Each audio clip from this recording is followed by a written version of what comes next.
እስቲ አስቡት፣ ገና ስትወለዱ ሞታችሁ የታወጀ ቢሆንስ?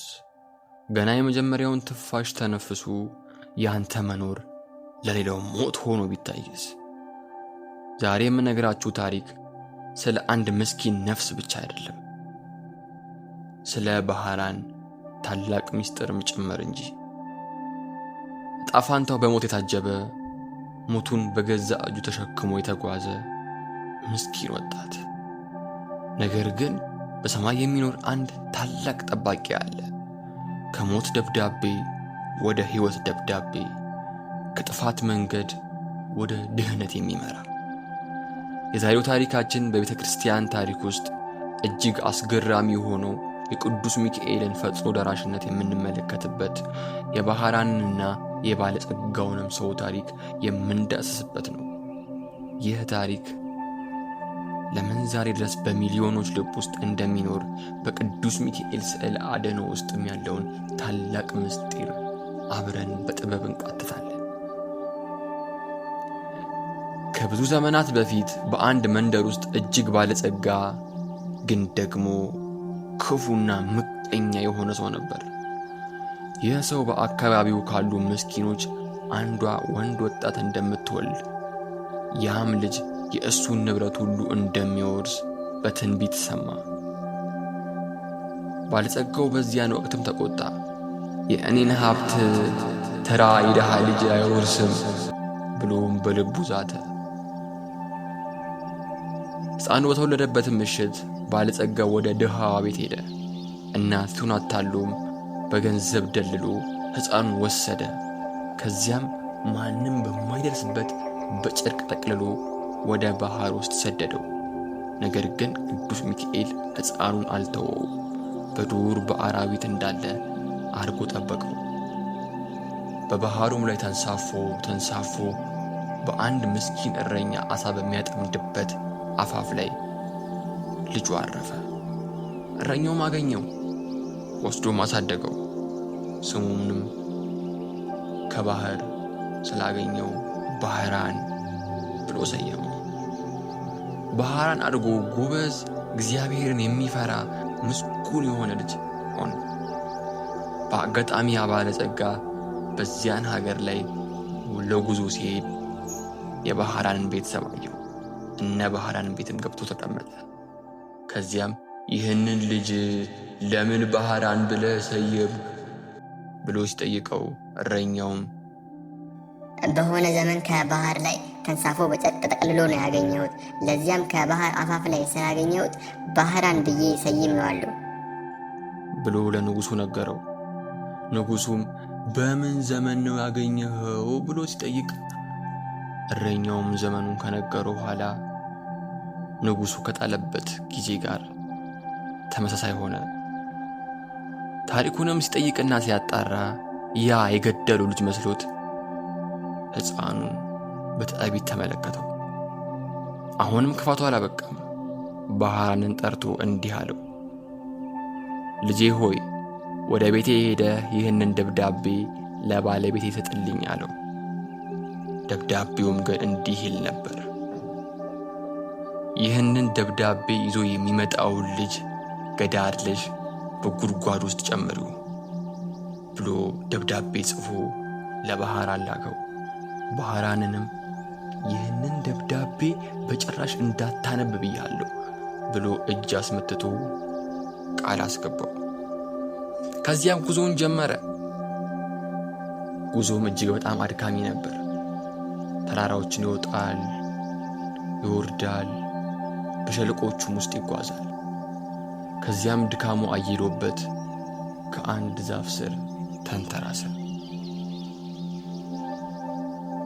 ባህራንን በተኛበት ወቅት በታላቅ ብርሃን የታጀበውን ፈረሰኛ በሕልሙ ሲመለከተው ይህ ታሪክ የመልአኩ የቅዱስ ሚካኤል መገለጥ ነበር። መልአኩ ወደ ተኛው ባህራን ቀርቦ በባህራን እጅ የነበረውን የሞት ደብዳቤ ወሰደ። በሰማያዊ ሥልጣኑም በደብዳቤው ላይ ያለውን የሞት ቃል አጥፍቶ እንዲህ የሚል ቃል ተካበት፣ ባለቤቴ ሆይ ይህንን ደብዳቤ ይዞ የሚመጣውን ወጣት ንብረቴን ሁሉ አውርሹ፣ ልጄንም ቢሆን ዳሪው ብሎ ቅዱስ ሚካኤል በአንዲት እፍታ ብቻ የሞቱን ደብዳቤ ወደ ሕይወት፣ ወደ ተድላ ሕይወት ቀየረለት። መልአኩ ደብዳቤውን በአንዲት እፍታ እንደቀየረ ከባህራን ደጅ ቁጭ አረገለት። ባህራን ምንም ሳያውቅ ጉዞውን ቀጠለ። ባለቤቱም ደብዳቤውን ስታነብ የባሏ ፍቃድ መስሎት ታላቅ ሰርግ ደገሰች። ባህራንም የባለጸጋውን አማኞች የሀብቱን ሁሉ ተቋራሽ ሆነ። ልጅቱንም አገባ። ባለጸጋው ከጉዞ ሲመለስ በቤቱ ታላቅ ድግስ አየ። የሆነውን ሁሉ ሲሰማ ደነገጠ። እንዴት ሊሆን ቻለ? ሎም ደብዳቤውን ሲያይ ጽሑፉ የእሱ እንዳልሆነ የቅዱስ ሚካኤል የእጅ አሻራ እንዳለበት ተረዳ። በዚያን ጊዜ ቅዱስ ሚካኤል በግርማው ተገለጠለት። ባለጸጋውን በድንጋጤ በክፋቱ ምክንያት ወደቀ፣ ሞቶም ሳይነሳ ቀረ። ባህራን ግን በቅዱስ ሚካኤል ረዳትነት ከሞት ወደ ሕይወት፣ ከድህነት ወደ ባለጸጋነት በአንዲት ትንፋሽ፣ በአንዲት እፍታ ብቻ ተሸጋገረ። ይህ የባህራን ታሪክ በቅዱስ ሚካኤል ስዕል ላይ የምናየውን ጥልቅ ምስጢር ደግሞ አብረን እንቃትት። ቅዱስ ሚካኤል በምስሉ ላይ የያዘውን ሰይፍ እንደ ባለጸጋው ያሉ የሰውን ልጅ ሕይወት ለማጥፋት የሚነሱ የጨለማ ኃይሎችን ለመቁረጥ የተዘረጉትም ክንፎች ባህራን በተኛበት ጊዜ በቅጽበት ደርሶ ደብዳቤውን እንደቀየረ ሁሉ የቅዱስ ሚካኤልን ክንፎች አማኞች ወደ ጥፋት ጉድጓድ ሲገቡ በክንፉ ለመከለል። በብዙ የቅዱስ ሚካኤል ስዕሎች ስርም አንድ ትንሽ ሰው ተንበርክኮ ወይንም ደብዳቤ ይዞ ይታያል። ያው ሰው ባህራን ነው።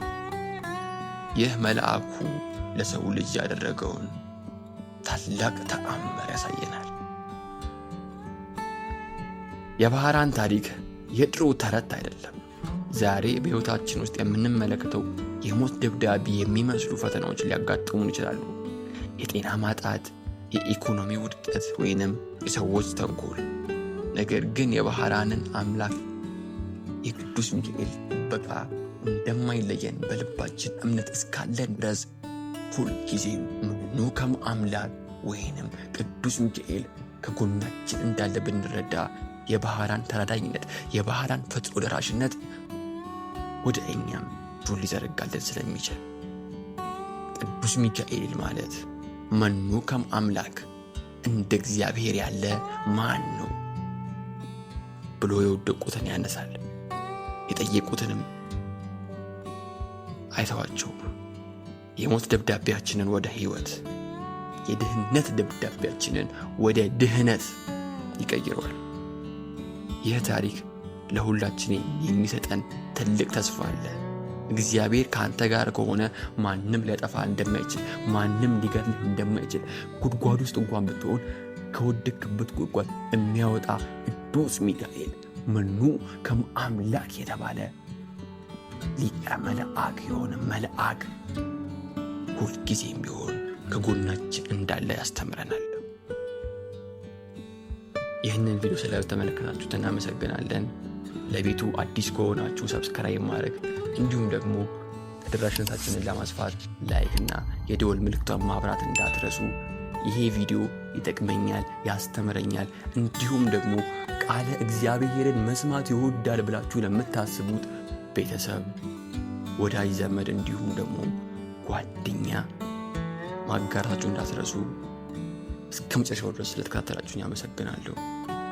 የሊቀ መልአኩ ፈጥኖ ደራሽነት፣ ተራዳይነት ሁልጊዜም ከእናንተ ጋር ይሁን። ቸር ቆዩን። በኡም ተረክ ይቀጥላል።